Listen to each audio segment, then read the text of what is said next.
ಎಲ್ಲರಿಗೂ ನಮಸ್ಕಾರ. ಕರ್ನಾಟಕ ಸರ್ಕಾರ ಶಿಕ್ಷಣ ಇಲಾಖೆ ಸಮಗ್ರ ಶಿಕ್ಷಣ ಅಭಿಯಾನದ ವ್ಯಾಪ್ತಿಯಲ್ಲಿ ರಾಷ್ಟ್ರೀಯ ಆವಿಷ್ಕಾರ್ ಅಭಿಯಾನ ಆರಂಭವಾಗಿದೆ. ಈ ಅಭಿಯಾನದ ವ್ಯಾಪ್ತಿಯಲ್ಲಿ 5ರಿಂದ 10ನೆಯ ತರಗತಿಯವರೆಗೆ ಓದುವ ವಿದ್ಯಾರ್ಥಿಗಳು ಯಾರಿದ್ದಾರೆ ಅವರಿಗೆ ಪಠ್ಯದಲ್ಲಿ ಇರುವ ಮಾಹಿತಿಯ ಜೊತೆಗೆ ಇನ್ನೊಂದಷ್ಟು ಹೆಚ್ಚಿನ ಮಾಹಿತಿಯನ್ನು ನೀಡಿ ಅವರನ್ನು ಮುಂದಿನ ಬದುಕನ್ನು ಎದುರಿಸೋದಕ್ಕೆ ಅಗತ್ಯವಾದ ಅರಿವನ್ನು ಗಳಿಸೋದಕ್ಕೆ ಈ ಅಭಿಯಾನವನ್ನು ಆರಂಭಿಸಿದ್ದಾರೆ. ಬುದ್ಧಿವಂತ ವಿದ್ಯಾರ್ಥಿಗಳಿಗೆ ಒಂದು ಕ್ವಿಜ್ ಸ್ಪರ್ಧೆಯನ್ನು ಏರ್ಪಡಿಸುವ ಯೋಜನೆಯನ್ನು ಹಾಕ್ಕೊಂಡಿದೆ. ಆ ಕ್ವಿಜ್ ಸ್ಪರ್ಧೆ ಸಾಮಾನ್ಯವಾಗಿ ಶಾಲಾ ಮಟ್ಟದಲ್ಲಿ ನಡೆಯುತ್ತೆ.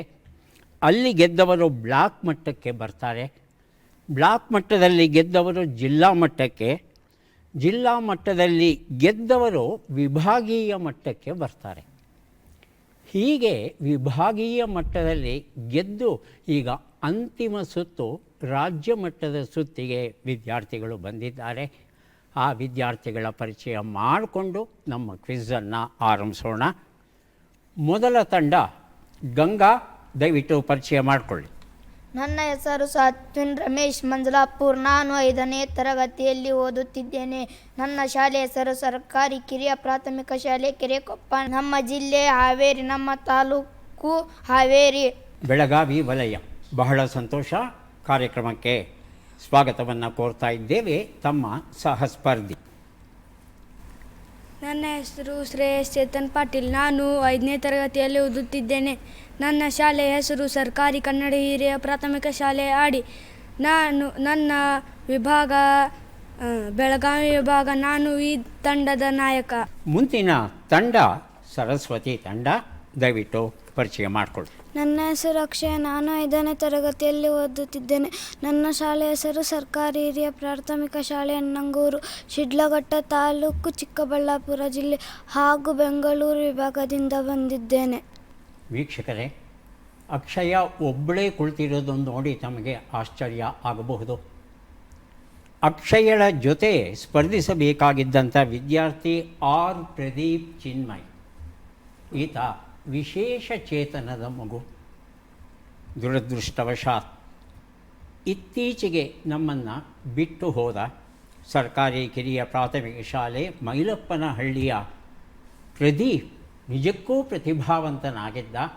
ಹಾಗಾಗಿ ವಲಯ ಮಟ್ಟದಲ್ಲಿ ಆತ ಪ್ರಥಮ ಸ್ಥಾನಕ್ಕೆ ಬಂದಿದ್ದ.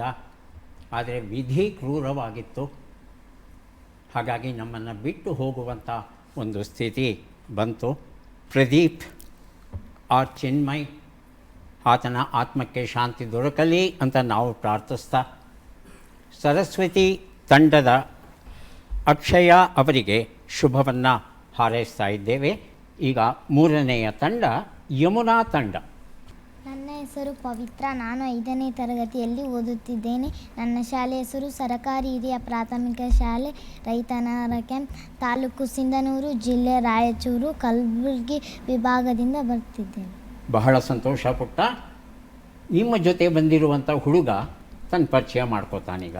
ನನ್ನ ಹೆಸರು ಕನಕರಾಯ. ನಾನು 7ನೇ ತರಗತಿಯಲ್ಲಿ ಓದುತ್ತಿದ್ದೇನೆ. ನಮ್ಮ ಶಾಲೆಯ ಹೆಸರು ಸರಕಾರಿ ಹಿರಿಯ ಪ್ರಾಥಮಿಕ ಶಾಲೆ ರೈತನಗರ ಕ್ಯಾಂಪ್, ತಾಲೂಕು ಸಿಂಧನೂರು, ಜಿಲ್ಲೆ ರಾಯಚೂರು, ಕಲಬುರಗಿ ವಿಭಾಗ. ಕಾವೇರಿ ತಂಡದವರು ತಮ್ಮ ಪರಿಚಯ ಮಾಡ್ಕೋಬೇಕು. ನನ್ನ ಹೆಸರು ವಚನ. ನಾನು 5ನೇ ತರಗತಿಯಲ್ಲಿ ಓದುತ್ತಿದ್ದೇನೆ. ನನ್ನ ಶಾಲೆಯ ಹೆಸರು ಸರಕಾರಿ ಹಿರಿಯ ಪ್ರಾಥಮಿಕ ಶಾಲೆ ಉಳ್ಳೂರು, ವಲಯ ಬೈಂದೂರು, ಜಿಲ್ಲೆ ಉಡುಪಿ. ನಾನು ಮೈಸೂರು ವಲಯದವರು ನೀವು. ತಮ್ಮ ಜೊತೆಯಲ್ಲಿ ಬಂದಿರುವಂಥ ವಿದ್ಯಾರ್ಥಿ. ನನ್ನ ಹೆಸರು ಹರ್ಷ ಜಿಯ. ನಾನು 5ನೇ ತರಗತಿಯಲ್ಲಿ ಓದುತ್ತಿದ್ದೇನೆ.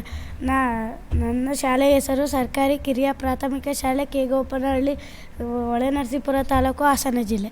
ನಾನು ಮೈಸೂರು ವಿಭಾಗದಿಂದ ಬಂದಿದ್ದೇನೆ. ನಿಮ್ಮಿಬ್ಬರಿಗೂ ಸ್ವಾಗತವನ್ನು ಕೋರ್ತಾ ಈಗ ಈ ಸ್ಪರ್ಧೆಯನ್ನು ಆರಂಭಿಸ್ತಾ ಇದ್ದೇವೆ.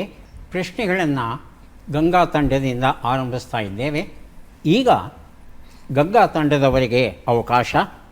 ತಾವು ಸರಿ ಉತ್ತರ ಕೊಟ್ಟರೆ DVG ಅವರು ಬರೆದ ಮಂಕುತಿಮ್ಮನ ಕಗ್ಗದ 2 ಪುಸ್ತಕಗಳನ್ನು ಒಬ್ಬೊಬ್ಬರಿಗೆ ಒಂದೊಂದರ ಹಾಗೆ ಕೊಡೋಕ್ಕೆ ನಾವು ಸಿದ್ಧವಾಗಿದ್ದೇವೆ. ಈಗ ಪ್ರಶ್ನೆ ಬಂತು. ಅತ್ಯಂತ ಹೆಚ್ಚಿನ ಪ್ರೋಟೀನ್ ಇರುವ ಆಹಾರ ಪದಾರ್ಥ ಯಾವುದು ಅಂತ ತಿಳ್ಕೋಬೇಕಾಗಿದೆ. ಆಯ್ಕೆಗಳನ್ನು ನೋಡೋಣ. ಕುಂಬಳ ಬೀಜ, ಸೆಣಬಿನ ಬೀಜ, ಸ್ಪಿರುಲಿನಾ, ಸೋಯಾಬೀನ್. 10 ಸೆಕೆಂಡುಗಳ ಅವಕಾಶ. ಸೋಯಾಬೀನ್. ಇಬ್ಬರು ಮಾತಾಡ್ಕೊಂಡು ಕೊಟ್ರ ಒಬ್ಬರೇ ಕೊಟ್ರ? ಇಬ್ಬರು ಮಾತಾಡ್ಕೊಂಡು ಕೊಡೋದು ಒಳ್ಳೆಯದು ಯಾವತ್ತು. ಸೋಯಾಬೀನ್ ಅಂತ ಹೇಳ್ತಾ ಇದ್ದಾರೆ. ಉತ್ತರ ಸರಿಯಾ ನೋಡೋಣ. ಆದರೆ ಸರಿಯಾದ ಉತ್ತರ ಸ್ಪಿರುಲಿನಾ ಆಗಿತ್ತು. ಸ್ಪಿರುಲಿನಾ ಅನ್ನೋದು ಒಂದು ಪಾಚಿ ಗಿಡ, ನೀರಲ್ಲಿ ಬೆಳೆಯುತ್ತೆ. ಈಗ ಸರಸ್ವತಿ ತಂಡಕ್ಕೆ ನೊಬೆಲ್ ವಿಜೇತ ನವತಾರೆಯರು ಅಂಬಿಕಾರಾವ್ ಬರೆದಂತಹ ಪುಸ್ತಕವನ್ನು ತಮಗೆ ಕೊಡೋದಕ್ಕೆ ಸಿದ್ಧವಾಗಿದ್ದೇವೆ. ತಮ್ಮ ಪ್ರಶ್ನೆ: ನಮ್ಮ ಸೌರಮಂಡಲದಲ್ಲಿ ಅತ್ಯಂತ ಅಲ್ಪಾವಧಿಯ ದಿನವನ್ನು ಕ್ರಮಿಸುವ ಗ್ರಹ ಯಾವುದು? ಅಂದರೆ ಅತ್ಯಂತ ವೇಗವಾಗಿ ಸುತ್ತೊಡೆಯುವಂಥ ಗ್ರಹ ಯಾವುದು ಅಂತ ತಿಳ್ಕೋಬೇಕಾಗಿದೆ. ಆಯ್ಕೆಗಳನ್ನು ನೋಡೋಣ. ಗುರುಗ್ರಹ, ಶನಿಗ್ರಹ, ಬುಧಗ್ರಹ, ಯೂರನಸ್. ಯಾವುದಿರಬಹುದು? ಬುಧಗ್ರಹ. ಬುಧಗ್ರಹ ಅಂತ ಹೇಳ್ತಾ ಇದ್ದಾರೆ. ಉತ್ತರವನ್ನು ನೋಡೋಣ. ಸರಿಯಾದ ಉತ್ತರ ಗುರುಗ್ರಹ ಆಗಿತ್ತು. ಗುರುಗ್ರಹ ಕೇವಲ 10 ಗಂಟೆಗಳ ಅವಧಿಯಲ್ಲಿ ಒಂದು ಸಲ ಸುತ್ತ ಹಾಕುತ್ತಂತೆ. ಹೀಗೆ 10 ಗಂಟೆ ಅಷ್ಟೇ. ಈಗ ಯಮುನಾ ತಂಡಕ್ಕೆ ಪ್ರಶ್ನೆ ಬರ್ತಾ ಇದೆ. ಸಿದ್ಧವಾಗಿದ್ದೀರಾ? ಪ್ರಶ್ನೆ: ಎಣ್ಣೆಯು ನೀರಿನ ಮೇಲೆ ತೇಲುತ್ತದೆ, ಮಂಜುಗಡ್ಡೆ ಎಣ್ಣೆಯಲ್ಲಿ ಮುಳುಗುತ್ತದೆ, ಏಕೆ ಅಂತ ತಿಳ್ಕೋಬೇಕಾಗಿದೆ. ಆಯ್ಕೆಗಳು 4 ಬರ್ತಾ ಇದೆ.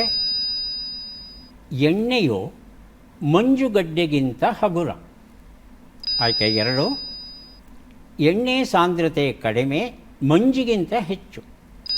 3ನೇದು, ನೀರು ಮಂಜುಗಡ್ಡೆ ಎಣ್ಣೆಗಿಂತ ಹೆಚ್ಚು ಸಾಂದ್ರ. 4ನೇ ಆಯ್ಕೆ, ಮಂಜುಗಡ್ಡೆ ಎಣ್ಣೆಯಲ್ಲಿ ಕರಗುತ್ತದೆ. ಇಬ್ಬರು ಮಾತಾಡಿಕೊಂಡು ಉತ್ತರ ಕೊಡಿ. ಸರ್ ಪರಿಭಾವಿಸಿ ಮುಂದಿನ ತಂಡಕ್ಕೆ ಹೋಗ್ಬಿಡುತ್ತೆ. ಸಿ. ಸಿ ಸರಿಯಾದದ್ದು ಅಂತ ಹೇಳ್ತಾರೆ.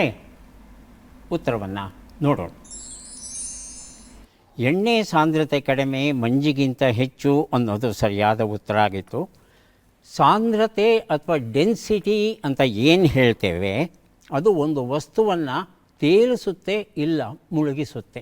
ಹಾಗಾಗಿ ಸಾಂದ್ರತೆ ಬಹಳ ಮುಖ್ಯ.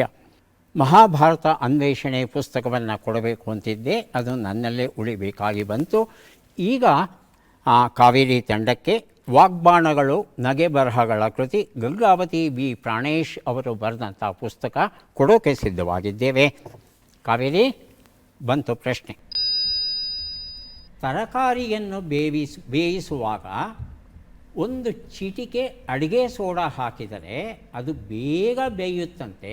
ಯಾಕೆ ಅಂತ ತಿಳ್ಕೋಬೇಕು. 4 ಉತ್ತರ ನಮ್ಮ ಹತ್ರ ಇದೆ. ಮೊದಲ ಉತ್ತರವನ್ನು ನೋಡೋಣ. ನೀರಿನ ಉಷ್ಣತೆಯನ್ನು ಹೆಚ್ಚಿಸುತ್ತದೆ. 2, pH ಕಡಿಮೆ ಮಾಡಿ ಬೇಯಿಸುತ್ತದೆ. 3ನೇದು, ತರಕಾರಿಯಿಂದ ಆಕ್ಸಿಜನ್ನನ್ನು ಹೀರಿಕೊಳ್ಳುತ್ತೆ. 4ನೇದು, ಜೀವಕೋಶ ಭಿತ್ತಿಯನ್ನು ಮೃದುಗೊಳಿಸುತ್ತದೆ. ಮಾತಾಡಿಕೊಂಡು ಉತ್ತರ ಕೊಡಿ. ಆದರೆ ಬೇಗ ಕೊಡಬೇಕು, ಪೂರ್ತಿ ಸಮಯ ಇರಲಿಲ್ಲ. 10 ಸೆಕೆಂಡ್. ಡಿ 4ನೇದು ಅಂತ ಹೇಳ್ತಾ ಇದ್ದಾರೆ. ಉತ್ತರ ಸರಿಯಾ ನೋಡೋಣ. ಉತ್ತರ ಸರಿಯಾಗಿದೆ. ವಾಗ್ಬಾಣಗಳು ನಗೆ ಬರಹಗಳ ಪುಸ್ತಕ ಗಂಗಾವತಿ ಬಿ ಪ್ರಾಣೇಶ್ ಬರೆದಿರುವಂಥದ್ದು. 2 ಪುಸ್ತಕಗಳನ್ನು ಕಾವೇರಿ ಅವರಿಗೆ, ಕಾವೇರಿ ತಂಡಕ್ಕೆ ಕೊಡ್ತಾ ಇದ್ದೇನೆ. ಚಪ್ಪಾಳೆ ಹೊಡೀರಪ್ಪ, ಗೆದ್ದಿದ್ದಾರೆ ಮೊದಲ ಸುತ್ತಲ್ಲಿ ಕಾವೇರಿ ತಂಡದವರು. ಒಳ್ಳೆಯದಾಗಲಿ ತಮಗೆ. ಅಯೋಧ್ಯಾಕಾಂಡ ಎನ್ನುವ ಪುಸ್ತಕವನ್ನು ಕೊಡ್ತಾ ಇದ್ದೇವೆ. ಜಗದೀಶ್ ಶರ್ಮ ಸಂಪಾ ಅವರು ಇದನ್ನು ಬರೆದಿದ್ದಾರೆ. ಪ್ರಶ್ನೆ: ಮಸಾಲೆ ದೋಸೆ ಬಿಸಿಯಾಗಿರುವಾಗ ಹೆಚ್ಚು ರುಚಿಯಾಗಿರುತ್ತದೆ, ತಣ್ಣಗಿರುವಾಗ ಅಷ್ಟು ರುಚಿ ಇರೋಲ್ಲ. ಬಿಸಿ ಬಿಸಿನೇ ತಿನ್ನಬೇಕು, ಆದರೆ ಯಾಕೆ ಅಂತ ತಿಳ್ಕೋಬೇಕಾಗಿದೆ. ಗಂಗಾ. ಆಯ್ಕೆಗಳನ್ನು ನೋಡೋಣ. ಹಬೆಯಾಡುವ ದೋಸೆಯು ಹೆಚ್ಚು ಆಕರ್ಷಕ, ಬಿಸಿ ಮಿದುಳನ್ನು ನೇರವಾಗಿ ಪ್ರಚೋದಿಸುತ್ತೆ. ಆಯ್ಕೆ 3, ಬಿಸಿಯಾಗಿದ್ದಾಗ ಹೆಚ್ಚು ವಾಸನಾ ಅಣುಗಳ ಉತ್ಪಾದನೆಯಾಗುತ್ತೆ. 4, ಬಿಸಿಯಾಗಿದ್ದಾಗ ಆಕರ್ಷಣೆ ಹೆಚ್ಚು. ಸಿ ಅಂತ ಹೇಳ್ತಾ ಇದ್ದಾರೆ. ಉತ್ತರವನ್ನು ನೋಡು. ಸಿ ಉತ್ತರ ಸರಿಯಾಗಿದೆ. ಒಂದು ಸಲ ಚಪ್ಪಾಳೆ ತಟ್ಟೋಣ. ಎರಡನೇ ಸುತ್ತಲ್ಲಿ ಮೊದಲ ಪ್ರಶ್ನೆಗೆ ಸರಿಯಾದ ಉತ್ತರ ಕೊಟ್ಟಿದ್ದಾರೆ ಗಂಗಾ ತಂಡದವರು. ಅಯೋಧ್ಯಾಕಾಂಡ ಎನ್ನುವ ಈ ಒಂದು ಪುಸ್ತಕಗಳನ್ನು 2 ಪ್ರತಿ ನಿಮಗೆ ಬಹುಮಾನವಾಗಿ ಕೊಡ್ತಾ ಇದ್ದೇವೆ. ಯಾಕೆ ಅಂತ ಹೇಳ್ತಂದರೆ, ಅಣುಗಳು ಬೇಗ ಬೇಗ ಆವಿಯಾಗುತ್ತೆ ಬಿಸಿ ವಸ್ತುವಿಂದ. ದೋಸೆ ತಣ್ಣಗಾಗ್ಬಿಟ್ರೆ ಅದರಿಂದ ಮಸಾಲೆ ದೋಸೆಯ ಅಣುಗಳು ಆವಿಯಾಗೋಲ್ಲ, ಮೂಗಿಗೆ ಅದರ ಮಾಹಿತಿ ದೊರೆಯೋಲ್ಲ, ಮೂಗು ಬಾಯಿಗೂ ಮಾಹಿತಿ ಕಳಿಸೋಲ್ಲ. ಹಾಗಾಗಿ ಅಷ್ಟು ರುಚಿ ಇರಲ್ಲ ಅನ್ನೋದು ನಮ್ಮ ಅನುಭವದ ಮಾತು. ಈಗ ಸರಸ್ವತಿ, ತಾವು ಸಿದ್ಧವಾಗಿದ್ದರೆ ಕ್ಯಾನ್ಸರ್ ತಡೆಗಟ್ಟಬಹುದು, ನಿಮಗಿದು ಗೊತ್ತೇ ಎನ್ನುವ ಪುಸ್ತಕ ಡಾಕ್ಟರ್ ಜ್ಯೋತಿ ಎಸ್ ಗೋಂಗ್ಡೆ ಮಠ್ ಇದನ್ನು ಬರೆದಿದ್ದಾರೆ. ತುಂಬ ಚೆನ್ನಾಗಿರುವಂಥ ಪುಸ್ತಕ. ಪ್ರಶ್ನೆ: ನಮ್ಮ ಪಾಸ್ವರ್ಡನ್ನು ಎಷ್ಟು ದಿನಗಳಿಗೊಮ್ಮೆ ಬದಲಾಯಿಸಬೇಕು? ಕಂಪ್ಯೂಟರ್ನ ಉಪಯೋಗಿಸ್ತೀವಿ ಅಲ್ವಾ, ಪಾಸ್ವರ್ಡ್ಗಳಿರುತ್ತೆ ಅಲ್ವಾ, ಅದನ್ನು ಎಷ್ಟು ದಿನಗಳಿಗೆ ಒಂದು ಸಲ ಬದಲಾಯಿಸಬೇಕು ಅನ್ನೋದನ್ನು ತಿಳ್ಕೊಬೇಕಾಗಿದೆ. ಆಯ್ಕೆಗಳನ್ನು ನೋಡೋಣ. 1 ವರ್ಷಕ್ಕೊಮ್ಮೆ, 3 ತಿಂಗಳಿಗೊಮ್ಮೆ, ಪ್ರತಿದಿನ ಬದಲಾಯಿಸಬೇಕು, ಅಪಾಯ ಲಕ್ಷಣಗಳು ಕಂಡು ಬಂದಾಗ ಬದಲಾಯಿಸಿದರೆ ಸಾಕು ಅಂತಾರೆ. ಯಾವುದು ಸರಿ ಇರಬಹುದು? Option D. ಆಪ್ಷನ್ ಡಿ ಅಂತ ಹೇಳ್ತಾ ಇದ್ದಾರೆ. ಉತ್ತರವನ್ನು ನೋಡು. ಆಪ್ಷನ್ ಡಿ, ಅಪಾಯ ಲಕ್ಷಣಗಳು ಕಂಡು ಬಂದಾಗ ಬದಲಾಯಿಸಬೇಕು ಅನ್ನೋದು ಸರಿಯಾದ ಉತ್ತರ. ಚಪ್ಪಾಳೆ ಚಪ್ಪಾಳೆ. ಕ್ಯಾನ್ಸರ್ ತಡೆಗಟ್ಟಬಹುದು ಎನ್ನುವ ಈ ಒಂದು ಪುಸ್ತಕವನ್ನು ಕೊಟ್ಟಿದ್ದೇನೆ. ಅಪಾಯದ ಲಕ್ಷಣ, ಅಪರಿಚಿತರಿಂದ ಕರೆ ಬಂತು, ಇಲ್ಲ ಯಾವುದೋ ಮೊಬೈಲ್ ಸಂಖ್ಯೆಯಿಂದ ಬಂತು, ಇಲ್ಲವಾದರೆ ಒಬ್ಬ ಗೆಳೆಯ ಬಂದು ತುಂಬ ಕಷ್ಟ ಆಗಿದೆ, ನನಗೊಂದು 50,000 ತಕ್ಷಣ ಕಳಿಸು ಅಂತ ಕೇಳೋದು, ಹೀಗೆ ಕೆಲವು ಲಕ್ಷಣಗಳಿವೆ. ಅದು ಬಂದಾಗ ತಕ್ಷಣ ಬದಲಾಯಿಸೋದು ಬಹಳ ಬಹಳ ಮುಖ್ಯ. ಈಗ ಪ್ರಶ್ನೆ ಯಮುನಾ ತಂಡಕ್ಕೆ. ನಿಮಗೆ ಬರ್ತಾ ಇರತಕ್ಕಂಥ ಪುಸ್ತಕ ಅದ್ಭುತ ರಾಮಾಯಣ, ಆರ್.ಕೆ. ಶ್ಯಾಮಯ್ಯ ಪಂಡಿತ ಬರೆದಿರುವಂಥದ್ದು. ಪ್ರಶ್ನೆ: ಕರ್ನಾಟಕದಲ್ಲಿ ಅತ್ಯಂತ ಹೆಚ್ಚಿನ ಪ್ರಮಾಣದಲ್ಲಿರುವ ಖನಿಜ ಯಾವುದು ಅಂತ ತಿಳ್ಕೋಬೇಕಾಗಿದೆ. ಆಯ್ಕೆಗಳನ್ನು ನೋಡೋಣ. ಕಬ್ಬಿಣ, ಚಿನ್ನ, ಮ್ಯಾಂಗನೀಸ್, ಬಾಕ್ಸೈಟ್. ಸಿ ಮ್ಯಾಂಗನೀಸ್ ಅಂತ ಹೇಳ್ತಾ ಇದ್ದಾರೆ. ಉತ್ತರವನ್ನು ನೋಡೋಣ. ಆದರೆ ಸರಿಯಾದ ಉತ್ತರ ಕಬ್ಬಿಣ ಆಗಿತ್ತು. ಕಬ್ಬಿಣ ಬಳ್ಳಾರಿ ಮತ್ತು ಹೊಸಪೇಟೆಯ ಪ್ರದೇಶಗಳಲ್ಲಿ ವಿಪುಲವಾಗಿ ಸಿಗುತ್ತೆ. ಒಂದು ದೇಶ ಸರ್ವತೋಮುಖ ಪ್ರಗತಿಯನ್ನು ಕಾಣಬೇಕಾದರೆ ಆ ದೇಶಕ್ಕೆ ಉಕ್ಕು ಮತ್ತು ಸ್ಟೀಲ್, ಉಕ್ಕು ಅಥವಾ ಸ್ಟೀಲ್ ಅಂತ ಹೇಳ್ತೇವೆ, ಅದರ ಕೊರತೆ ಯಾವತ್ತಿಗೂ ಬರಬಾರದು. ಯಾಕಂದರೆ ಯಾವುದೇ ಒಂದು ಉದ್ಯಮವನ್ನು ಆರಂಭಿಸಬೇಕಾದ್ರೆ ಸ್ಟೀಲ್ ಬಹಳ ಮುಖ್ಯ. ಆ ಸ್ಟೀಲ್ ತಯಾರಿಕೆಗೆ ಕಬ್ಬಿಣ ಬೇಕು. ನಮ್ಮ ಕರ್ನಾಟಕದಲ್ಲಿ ಸಾಕಷ್ಟು ಕಬ್ಬಿಣ ದೊರೀತಾ ಇರೋ ಕಾರಣ ಕರ್ನಾಟಕವನ್ನು ಮಾತ್ರವಲ್ಲ ಇಡೀ ದೇಶವನ್ನು ಕಟ್ಟೋದಕ್ಕೆ ಈ ಒಂದು ಕಬ್ಬಿಣದ ಅದಿರು ತುಂಬ ನಮಗೆ ನೆರವನ್ನು ನೀಡ್ತಾ ಇದೆ. ಈಗ ಪ್ರಶ್ನೆ ಬರ್ತಾ ಇದೆ ಕಾವೇರಿ ತಂಡಕ್ಕೆ. ಮೂಕಲಹರಿ ಡಾಕ್ಟರ್ ದೊಡ್ಡಮಲ್ಲಯ್ಯ ಅವರು ಅವರ ಪಶುವೈದ್ಯಕೀಯ ವೃತ್ತಿಯ ಅನುಭವಗಳ ಕೃತಿ ಇದು. ಪ್ರಶ್ನೆ: ಭಾರತದಲ್ಲಿ ವ್ಯವಸ್ಥಿತ ಶೌಚಾಲಯ ಹಾಗೂ ಒಳಚರಂಡಿ ವ್ಯವಸ್ಥೆಯು ಎಷ್ಟು ವರ್ಷಗಳ ಹಿಂದಿನಿಂದ ಅಸ್ತಿತ್ವದಲ್ಲಿದೆ ಅಂತ ತಿಳ್ಕೋಬೇಕು. ಆಯ್ಕೆಗಳನ್ನು ನೋಡೋಣ. ಸುಮಾರು 4500 ವರ್ಷಗಳು, ಸುಮಾರು 3500 ವರ್ಷಗಳು, ಸುಮಾರು 2500 ವರ್ಷಗಳು, ಸುಮಾರು 1500 ವರ್ಷಗಳು. ಸಿ. ಸಿ 2500. ಎಲ್ಲರೂ ಸೀನೇ ಆಯ್ಕೆ ಮಾಡ್ಕೋತಾ ಇದ್ದಾರೆ. ಸೀನೇ ಸರಿ ಇರಬೇಕು ಅಂತ ಏನಿಲ್ಲ ಅಲ್ವಾ? ಸಿ ಇರಲ್ಲ? ಪರೀಕ್ಷೆ ಮಾಡ್ಬೋದಾ? ಮಾಡಿ ಅಂದರೆ ಮಾಡ್ತೇನೆ. ಓಕೆ. ಮಾಡಿ ಅಂತಿದ್ದಾರೆ. ಉತ್ತರವನ್ನು ನೋಡು. ಸುಮಾರು 4500 ವರ್ಷಗಳು ಅನ್ನೋದು ಸರಿಯಾದ ಉತ್ತರ.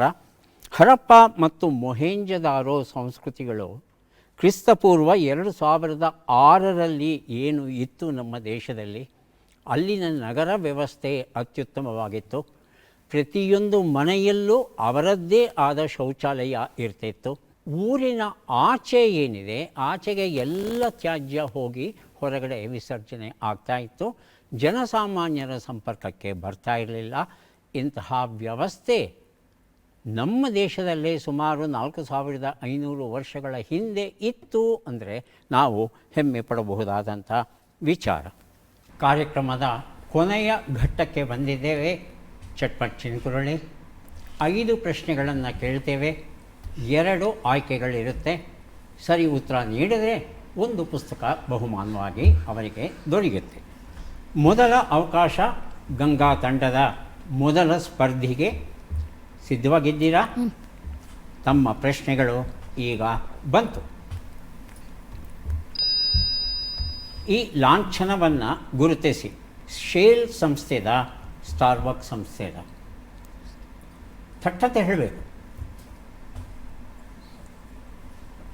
ಮುಂದಿನ ಪ್ರಶ್ನೆ. ಈ ಸಂಚಾರಿ ಚಿಹ್ನೆಯನ್ನು ಗುರುತಿಸಿ. ರಸ್ತೆ 2 ಮೀಟರ್ ಅಗಲವಿದೆ, ರಸ್ತೆ 2 ಮೀಟರ್ ಎತ್ತರವಿದೆ.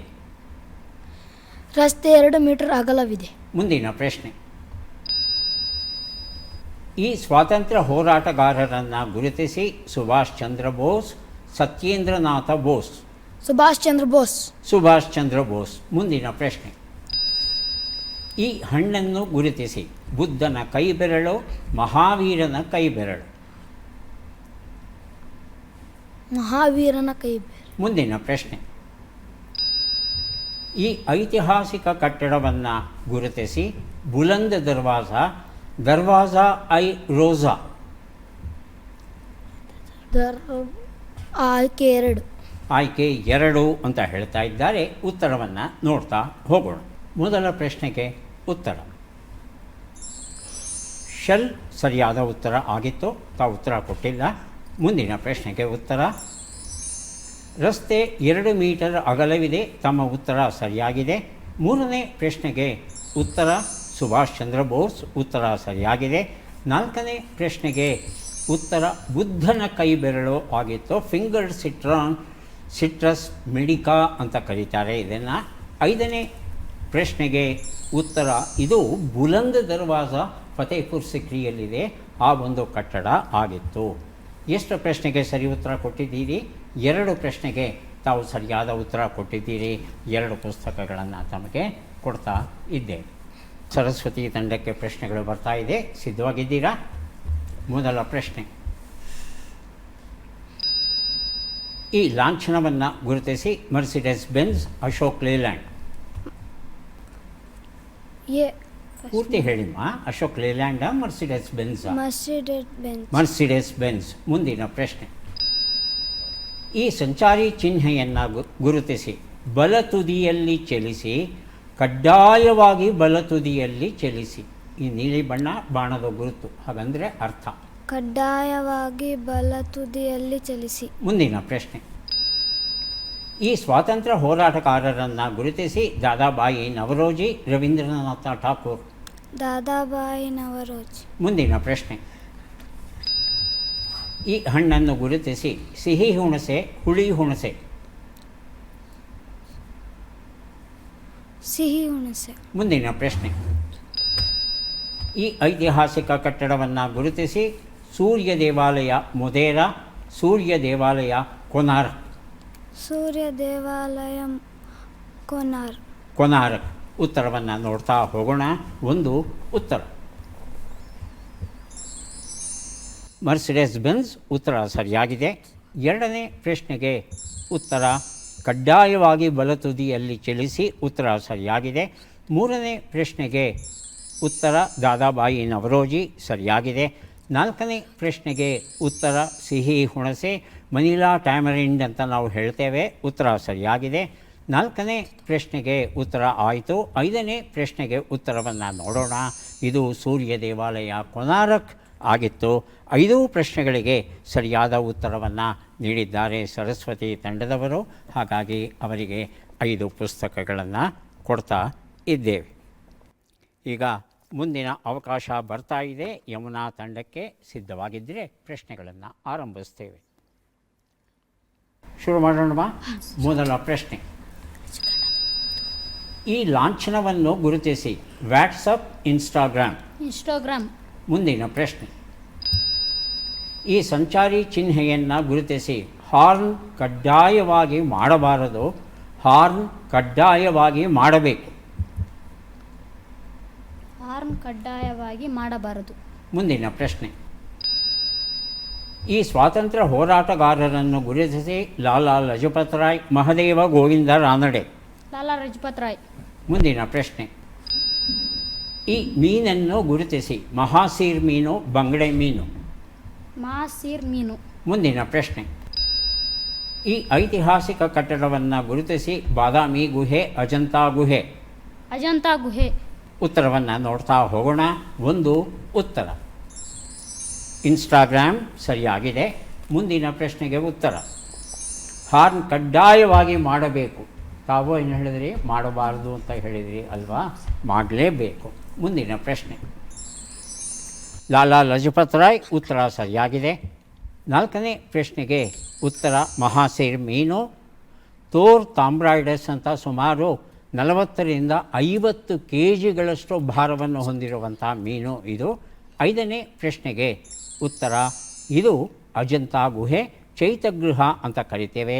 ಗುಹೆ 26ರ ಚಿತ್ರವನ್ನು ನಾವೀಗ ನೋಡಿದ್ದು. 5 ಪ್ರಶ್ನೆಗಳಲ್ಲಿ 4 ಪ್ರಶ್ನೆಗಳಿಗೆ ತಾವು ಸರಿಯಾದ ಉತ್ತರ ನೀಡಿದ್ದೀರಿ. ನಿಮಗೆ 4 + 4 8 ಪುಸ್ತಕಗಳನ್ನು ಕೊಡ್ತಾ ಇದ್ದೇವೆ. ಈಗ ಕಾವೇರಿ ತಂಡಕ್ಕೆ ಅವಕಾಶ. ಸಿದ್ಧವಾಗಿದ್ದೀರಾ? ಮೊದಲ ಪ್ರಶ್ನೆ, ಈ ಲಾಂಛನವನ್ನು ಗುರುತಿಸಿ. ಶುದ್ಧ ಸಸ್ಯಾಹಾರಿ, ಶುದ್ಧ ಮಾಂಸಾಹಾರಿ. ಶುದ್ಧ ಸಸ್ಯಾಹಾರಿ. ಮುಂದಿನ ಪ್ರಶ್ನೆ, ಈ ಸಂಚಾರಿ ಚಿಹ್ನೆಯನ್ನು ಗುರುತಿಸಿ. ಕಿರಿದಾದ ಸೇತುವೆ ಮುಂದೆ ಇದೆ, ವೇಗವನ್ನು ಕಡ್ಡಾಯವಾಗಿ ಕಡಿಮೆ ಮಾಡಿ. 2. ಯಾವುದಪ್ಪ? 2. ವೇಗವನ್ನು ಕಡ್ಡಾಯವಾಗಿ ಕಡಿಮೆ ಮಾಡಿ ಅನ್ನೋದು ಸರಿಯಾದ ಉತ್ತರವಾ? ಮುಂದಿನ ಪ್ರಶ್ನೆ, ಈ ಸ್ವಾತಂತ್ರ್ಯ ಹೋರಾಟಗಾರರನ್ನು ಗುರುತಿಸಿ. ಸರೋಜಿನಿ ನಾಯ್ಡು, ಅರುಣಾ, ಅಸಫ್ ಅಲಿ. ಸರೋಜಿನಿ ನಾಯ್ಡು. ಮುಂದಿನ ಪ್ರಶ್ನೆ, ಈ ಪಕ್ಷಿಯನ್ನು ಗುರುತಿಸಿ. ನೀಲಕಂಠ, ಬ್ಲೂ ಜೇ. ಮುಂದಿನ ಪ್ರಶ್ನೆ, ಈ ಐತಿಹಾಸಿಕ ಕಟ್ಟಡವನ್ನು ಗುರುತಿಸಿ. ಇಬ್ರಾಹಿಂ ರೋಜಾ, ಬಾರಾ ಕಮಾನ್. ಇಬ್ರಾಹಿಂ ರೋಜಾ. ಉತ್ತರವನ್ನು ನೋಡ್ತಾ ಹೋಗೋಣ. 1 ಉತ್ತರ. ಶುದ್ಧ ಸಸ್ಯಾಹಾರಿ. ಉತ್ತರ ಸರಿಯಾಗಿದೆ. 2ನೇ ಪ್ರಶ್ನೆಗೆ ಉತ್ತರ ಕಿರಿದಾದ ಸೇತುವೆ ಮುಂದೆ ಇದೆ ಅನ್ನೋದನ್ನು ಸೂಚಿಸುತ್ತೆ. 3ನೇ ಪ್ರಶ್ನೆಗೆ ಉತ್ತರ ಸರೋಜಿನಿ ನಾಯ್ಡು ಸರಿಯಾಗಿದೆ. 4ನೇ ಪ್ರಶ್ನೆಗೆ ಉತ್ತರ ಇದು ನೀಲಕಂಠ, ಕರ್ನಾಟಕ ರಾಜ್ಯದ ಹಕ್ಕಿ ಇದು, ಬ್ಲೂ ಜೇ ಅಲ್ಲ. ಬ್ಲೂ ಜೇಯ ಬಣ್ಣ ಬಹಳ ಭಿನ್ನವಾಗಿರುತ್ತೆ. ಇಂಡಿಯನ್ ರೋಲರ್ ಅಂತ ಕರಿತೇವೆ, ಕೊರಾಷಿಯಸ್ ಬೆಂಗಾಲಿನ್ಸಿಸ್ ಅಂತ ನಾವು ಕರಿತೇವೆ. ಇದು ಕರ್ನಾಟಕ ರಾಜ್ಯದ ಹಕ್ಕಿ. 5ನೇ ಪ್ರಶ್ನೆಗೆ ಉತ್ತರ ಇಬ್ರಾಹಿಂ ರೋಜಾ ಸರಿಯಾಗಿದೆ. ಎಷ್ಟು ಸರಿ ಉತ್ತರ ಕೊಟ್ಟರೆ? 3 ಪ್ರಶ್ನೆಗಳಿಗೆ ಸರಿ ಉತ್ತರ ಕೊಟ್ಟಿದ್ದೀರಿ. ಹಾಗಾಗಿ 3 6 ಪುಸ್ತಕಗಳನ್ನು ತಮಗೆ ಬಹುಮಾನವಾಗಿ ಕೊಡ್ತಾ ಇದ್ದೇವೆ. ವೀಕ್ಷಕರೇ, ರಾಜ್ಯ ಮಟ್ಟದ ಶಾಲಾ ವಿದ್ಯಾರ್ಥಿಗಳ ಕಿರಿಯ ಗುಂಪಿನಲ್ಲಿ ನಡೆದಂಥ ಸ್ಪರ್ಧೆ ಈಗ ತಾವೆಲ್ಲ ನೋಡಿದ್ದೀರಿ. ಯಾವ ತಂಡ ಎಷ್ಟೆಷ್ಟು ಅಂಕ ಗಳಿಸಿ ಯಾವ ಸ್ಥಾನದಲ್ಲಿದ್ದಾರೆ ಅದನ್ನು ನೋಡೋಣ. ಗಂಗಾ ತಂಡ 6 ಪುಸ್ತಕಗಳನ್ನು 60 ಅಂಕಗಳನ್ನು ಗಳಿಸಿದ್ದಾರೆ. ಅಭಿನಂದನೆಗಳು. ಸರಸ್ವತಿ ತಂಡ 12 ಪುಸ್ತಕಗಳನ್ನು 120 ಅಂಕಗಳನ್ನು ಗಳಿಸಿದ್ದಾರೆ. ಅಭಿನಂದನೆಗಳು. ಯಮುನಾ ತಂಡ 80 ಅಂಕಗಳನ್ನು ಗಳಿಸಿದೆ. ಹಾಗೆಯೇ ಕಾವೇರಿ ತಂಡ ಸಹ 80 ಅಂಕಗಳನ್ನು ಗಳಿಸಿದೆ. ಯಮುನಾ ಮತ್ತು ಕಾವೇರಿ ತಂಡಗಳಿಗೆ ಟೈ ಆಗಿರೋ ಕಾರಣ ಅವರಲ್ಲಿ ಯಾರು ವಿಜೇತರು ಅನ್ನೋದನ್ನು ನಿರ್ಧರಿಸಬೇಕಾಗುತ್ತೆ ದ್ವಿತೀಯ ಮತ್ತು ತೃತೀಯ ಸ್ಥಾನಕ್ಕೆ. ಅದಕ್ಕಾಗಿ ಒಂದು ಪ್ರಶ್ನೆಯನ್ನು ಕೇಳ್ತೇನೆ, ಬಹು ಆಯ್ಕೆಯ ಪ್ರಶ್ನೆ. ಉತ್ತರ ಯಾರಿಗೆ ಗೊತ್ತಿದೆ ದಯವಿಟ್ಟು ಕೈ ಮೇಲಕ್ಕೆತ್ತಿ. ಪ್ರಶ್ನೆ ಕೇಳ್ತೇನೆ, ಉತ್ತರ ಸರಿ ಇದ್ದರೆ ನೀವೇ ಗೆಲ್ತೀರ. ಆಗಬಹುದಾ? ಈಗ ಬಂತು ಪ್ರಶ್ನೆ. ಭಾರತದಲ್ಲಿ ಯಾವ ಕ್ರೀಡೆಗೆ ಶಾಲಾ ಮಟ್ಟದಿಂದಲೇ ಉತ್ತಮ ಪ್ರೋತ್ಸಾಹ ದೊರೆಯುತ್ತಿದ್ದು ಅಂತಾರಾಷ್ಟ್ರೀಯ ಮಟ್ಟದಲ್ಲಿ ನಮ್ಮ ಸ್ಪರ್ಧಿಗಳು ಹೆಸರು ಮಾಡುತ್ತಿದ್ದಾರೆ? ಆಯ್ಕೆಗಳು ಈಗ ಬಂತು. Cycling, athletics, cricket, chess. ಮೊದಲಿಗೆ ಯಮುನಾ ತಂಡ, ಆನಂತರ ಕಾವೇರಿ. ಯಮುನಾ, ಕ್ರಿಕೆಟ್. ಕೂತ್ಕೊಪ್ಪ, ಕೂತ್ಕೋ. ಹಾಂ, ಕ್ರಿಕೆಟ್. ಕ್ರಿಕೆಟ್ ಅಂತ ಹೇಳ್ತಾ ಇದ್ದಾರೆ. ಕಾವೇರಿ ಚೆಸ್. ಸರಿಯಾದ ಉತ್ತರವನ್ನು ನೋಡೋಣ. ಸರಿಯಾದ ಉತ್ತರ ಚೆಸ್ ಆಗಿತ್ತು. ಹಾಗಾಗಿ ಕಾವೇರಿ ತಂಡ ವಿಜಯೀ ತಂಡ ಅಂತ ಘೋಷಿಸೋದಕ್ಕೆ ನಮಗೆ ಬಹಳ ಸಂತೋಷವಾಗ್ತಾ ಇದೆ. ಗುಕೇಶ್, ಅರ್ಜುನ್, ಪ್ರಜ್ಞಾನಂದ್, ನಿಹಾಲ್ ಸರೀನ್, ವೈಶಾಲಿ, ರಮೇಶ್ ಬಾಬು, ರೌನಕ್ ಸಾದ್ವಾನಿ, ಪ್ರಣವಾನಂದ್, ಪ್ರಣವಿ, ಅನೀಶ್ ಸರ್ಕಾರ್, ಆದಿತ್ಯ ಮಿತ್ತಲ್, ಭರತ್ ಸುಬ್ರಹ್ಮಣ್ಯಂ ಎಂತೆಂತಹ ಹುಡುಗರು ಅಂತಾರಾಷ್ಟ್ರೀಯ ಮಟ್ಟದಲ್ಲಿ ಭಾರತದ ಹೆಸರನ್ನು ಈ ಚೆಸ್ ಕ್ರೀಡೆಯಲ್ಲಿ ಎತ್ತಿ ಹಿಡಿತಾ ಇದ್ದಾರೆ. ಹಾಗಾಗಿ ಎಲ್ಲ ಶಾಲೆಗಳಲ್ಲೂ ಸಾಮಾನ್ಯವಾಗಿ ಚೆಸ್ ಆಡೋದಕ್ಕೆ ಅನುಕೂಲತೆಗಳನ್ನು ಮಾಡಿಕೊಟ್ಟಿರ್ತಾರೆ. ಇದರ ಲಾಭವನ್ನು ನಮ್ಮ ವಿದ್ಯಾರ್ಥಿಗಳು ಪಡಿಬೇಕಾಗುತ್ತೆ ಅಷ್ಟೇ. ರಾಷ್ಟ್ರೀಯ ಆವಿಷ್ಕಾರ ಅಭಿಯಾನ ಈ ಒಂದು ಯೋಜನೆಯ ವ್ಯಾಪ್ತಿಯಲ್ಲಿ ಕರ್ನಾಟಕ ರಾಜ್ಯದಲ್ಲಿ ಇರುವಂಥ 5ರಿಂದ 10ನೇ ತರಗತಿಯ ವಿದ್ಯಾರ್ಥಿಗಳು ಯಾರಿದ್ದಾರೆ ಅವರಿಗೆ ವಿಶೇಷ ಶಿಕ್ಷಣವನ್ನು ನೀಡಿ ಅವರಿಗೆ ಸಂಬಂಧ ಪಠ್ಯದಲ್ಲಿ ಸ್ಪರ್ಧಾತ್ಮಕ ದೃಷ್ಟಿಯಿಂದ ಹೆಚ್ಚಿನ ಮಾಹಿತಿಯನ್ನು ತಿಳಿಸುವ ಒಂದು ಪ್ರಯತ್ನವನ್ನು ಮಾಡ್ತಾ ಇದ್ದಾರೆ. ಈ ಹಿನ್ನೆಲೆಯಲ್ಲಿ ಒಂದು ರಾಜ್ಯ ಮಟ್ಟದ ಸ್ಪರ್ಧೆಯನ್ನು ಏರ್ಪಡಿಸಿದ್ದಾರೆ. ಕಿರಿಯ ವಿಭಾಗ 5, 6, 7ನೇ ತರಗತಿಯ ವಿದ್ಯಾರ್ಥಿಗಳ ನಡುವೆ ನಡೆದಂಥ ಸ್ಪರ್ಧೆಯನ್ನು ನೋಡಿದ್ವಿ. ಯಾವ ತಂಡ ಎಷ್ಟು ಬಹುಮಾನ ಗಳಿಸಿದ್ದಾರೆ ಅದನ್ನು ಈಗ ನೋಡೋಣ. ಗಂಗಾ ತಂಡದವರು ಒಟ್ಟು 6 ಪುಸ್ತಕಗಳನ್ನು ಗಳಿಸಿದ್ದಾರೆ, 60 ಅಂಕಗಳು. ದಯವಿಟ್ಟು ಪುಸ್ತಕಗಳನ್ನು ಸ್ವೀಕರಿಸಿ. ಇಬ್ಬರಿಗೂ ಅಭಿನಂದನೆಗಳು. ಸರಸ್ವತಿ ತಂಡ 120 ಅಂಕಗಳು. ದಯವಿಟ್ಟು ಸ್ವೀಕರಿಸಿ. ಅಭಿನಂದನೆಗಳು. 80 ಅಂಕಗಳನ್ನು ಗಳಿಸಿದ್ದಾರೆ ಯಮುನಾ ತಂಡದವರು. ಸ್ವೀಕರಿಸಿ, ಒಳ್ಳೆಯದಾಗಲಿ. ಮತ್ತು ಕಾವೇರಿ ತಂಡದವರು ಒಟ್ಟು 100 ಅಂಕಗಳನ್ನು ಪಡೆದಿದ್ದಾರೆ. ಅವರಿಗೂ ಸಹ ವಿಶೇಷವಾದ ಅಭಿನಂದನೆಗಳನ್ನು ಸಲ್ಲಿಸ್ತಾ ಇದ್ದೇವೆ. ಬಹುಮಾನಗಳನ್ನು ವಿತರಿಸಬೇಕು ಅಂತ ನಾನು ಗಣ್ಯರನ್ನು ಆಹ್ವಾನಿಸ್ತಾ ಇದ್ದೇನೆ. ಸಮಗ್ರ ಶಿಕ್ಷಣ ಕರ್ನಾಟಕ ರಾಜ್ಯ ಯೋಜನಾ ನಿರ್ದೇಶಕರಾಗಿರ್ತಕ್ಕಂಥ ಶ್ರೀಮತಿ ಕೆ ವಿದ್ಯಾಕುಮಾರಿ ಅವರನ್ನು ವೇದಿಕೆಯ ಮೇಲೆ ಆಹ್ವಾನಿಸ್ತಾ ಇದ್ದೇನೆ. KG ರಂಗಯ್ಯ ಸಹ ನಿರ್ದೇಶಕರು ಬಂದಿದ್ದಾರೆ. ಹಿರಿಯ ಕಾರ್ಯಕ್ರಮ ಅಧಿಕಾರಿಗಳಾಗಿರ್ತಕ್ಕಂಥ ಶ್ರೀಮತಿ KK ನಾಗರತ್ನ ಅವರು ಬಂದಿದ್ದಾರೆ. ಹಿರಿಯ ಕಾರ್ಯಕ್ರಮ ಅಧಿಕಾರಿಗಳಾಗಿರ್ತಕ್ಕಂಥ ಕುಸುಮ ಎನ್ ಅವರು ಬಂದಿದ್ದಾರೆ. ಅವರನ್ನು ಸಹ ಸ್ವಾಗತಿಸ್ತಾ ಇದ್ದೇವೆ. ಈಗ ಬಹುಮಾನಗಳನ್ನು ವಿತರಿಸುವಂಥ ಕ್ಷಣ ಬಂತು. ಮೊದಲಿಗೆ ಗಂಗಾ ತಂಡಕ್ಕೆ ಬಹುಮಾನಗಳನ್ನು ಕೊಡ್ತಾ ಇದ್ದೇವೆ. 4ನೇ ಸ್ಥಾನ ಗಳಿಸಿರ್ತಕ್ಕಂಥ ಗಂಗಾ ತಂಡ. ಯಮುನಾ ತಂಡ ಮೂರನೆಯ ಸ್ಥಾನವನ್ನು ಗಳಿಸಿದೆ. ದಯವಿಟ್ಟು ಬಹುಮಾನವನ್ನು ಸ್ವೀಕರಿಸಬೇಕು.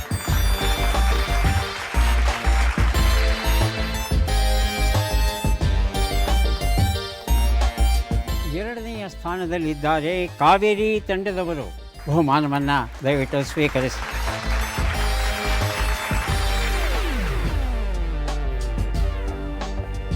ಪ್ರಥಮ ಸ್ಥಾನದಲ್ಲಿ ಇದ್ದಾರೆ ಸರಸ್ವತಿ ತಂಡದವರು.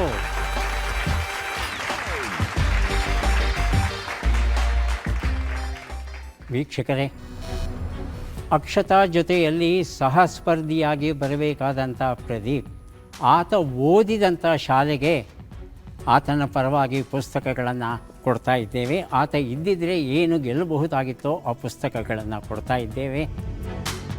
ಆತನ ಶಾಲೆಯಿಂದ ಅಧ್ಯಾಪಕರು ಬಂದಿದ್ದಾರೆ. ದಯವಿಟ್ಟು ಪುಸ್ತಕಗಳನ್ನು ಸ್ವೀಕರಿಸಬೇಕು.